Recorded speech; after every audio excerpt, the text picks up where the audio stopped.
আমি সবার আগে বলতে চাইতেছি, দেশে যদি যুদ্ধ লাগে তাই সবার আগে নামবো কেটা? দেশের জনগণের প্রশ্ন করলাম। আর যেই যারা এই বুঝ জানিছে যে নামবো কেটা, এরা যদি একটু ফ্রেশ মনে দেশটারে চালাইতো, দেশটা অনেক সই হয়ে যেত গা। জাপান, আমেরিকা, সুইজারল্যান্ড, লন্ডন, এমন কোনো একটা দেশ হইতো বাংলাদেশ। তারা একটু মন মতন দেশটা লুইট্টা পুইট্টা একজনে লয়ে যেতেছে, খেয়াল হইতেছে। আমরা দেশের মানুষ এটা কান দেবো খামাখা। সাধারণ যারা দেশ থেকে কোনো জায়গায় পলাইতারুম না, তারা কান দেবো। উফ, দেশটা একটু বাঁচাও। আর ভাল লাগতেছে না, ক্লান্ত হয়ে যেতেছি গা। এই জন্য দেশটা লুট্টা পুট্টা খাইতে যেতেছে আর খাইতেছে।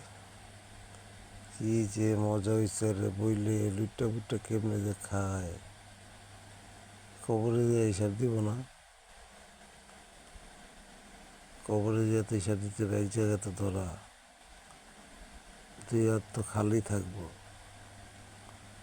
সাদা কাফন। দেশটা একটু বাঁচাও, দেশটা একটু বাঁচাও। আর ভাল লাগে না। এদেশের রাজারাই যদি চোর হয় তাহলে প্রজারা কি করবো? প্রজারা তো খারাপ থাকবে। হত্যা খুন খারাপই, ওই জায়গায় রাহাজানি, ওই জায়গায় ইয়া, ওই জায়গায় ইয়া, এত হইতেই থাকবো। দেশের রাজা, সেনাবাহিনী, সেনাপতি, তারপরে পুলিশ, ওই ইয়া সবাই ফ্রেশ হইতে হইব, ভালো হইতে হইব। ঘুষ, চাঁদাবাজি, তারপরে একজনের অত্যাচার, তারপরে যারা নেতা পোতারা আছেন তাকেও আগে ভালো হইতে হইব।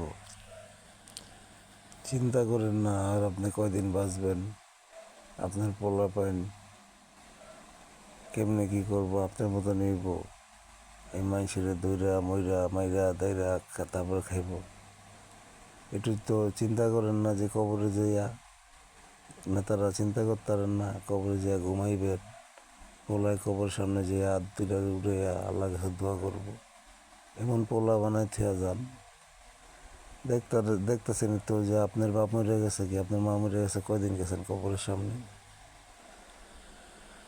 তারপরে দেখতেছেন তো সব যে যেমন করে তার তেমনই ফল হয়। কিন্তু আর এমন করেন না।